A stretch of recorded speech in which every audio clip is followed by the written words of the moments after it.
ప్రతి ఒక్క పేరెంట్స్ కూడా ఈ వీడియోని చివరి వరకు చూడండి. మీ పిల్లల లైఫ్ని మీరే ఖరాబ్ చేస్తున్నారు. చాలా మంది పేరెంట్స్ చేసే మిస్టేక్ ఏంటంటే సమ్మర్ కదా అని చెప్పి పిల్లలు ఏడుస్తున్నారని ఏ ఐస్ క్రీమ్ పడితే ఆ ఐస్ క్రీమ్ గల్లీలోకి రావడమే లేటు కొనిస్తున్నారు.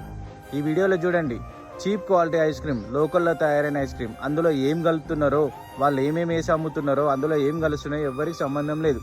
ఐస్ క్రీమ్ బెల్ వచ్చిందా వెంటనే రావడం, పిల్లలు ఏడుస్తున్నారని చెప్పి ఐస్ క్రీమ్ కొనియడం. ఆ అమ్మాయి ఐస్ క్రీమ్ పెట్టుకుంటే ఆ నాలుకకి అలానే అతకపోయింది, కొడుతున్నారు బయటికి తీయడానికి. ఎందుకు అంటే అలాంటి ఐస్ క్రీమ్స్లో డ్రై ఐస్ కలుపుతారు.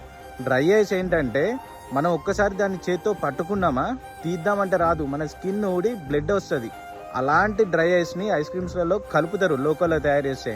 అది తినడం వల్ల పిల్లల హెల్త్, చేతులకున్న స్కిన్ ఊడొస్తుంది అంటే కడుపులో ఏమవుతుందో మీరే ఆలోచించండి. రోజు ఐస్ క్రీమ్ బండ్లు వస్తూనే ఉంటాయి, కొంటూనే ఉంటారు. చాలా మంది చూశాను, చాలా అంటే చాలా మందిని గల్లీలో చూస్తూనే ఉన్నారు. ఐస్ క్రీమ్ బిల్ రావడమే వెంటనే కొనడమే.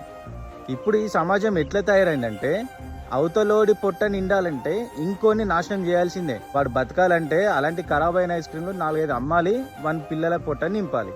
అవతలోడు ఏమవుతున్నాడో ఎవరికి సంబంధం లేదు. ఇది అర్థం చేసుకోవాల్సింది అమ్మేవాడిది మిస్టేక్ కాదు, తినేవాడిదే మిస్టేక్. దయచేసి ప్రతి ఒక్కరు కూడా అర్థం చేసుకోవాలి. అందరికీ కూడా వీడియోని షేర్ చేయాలి.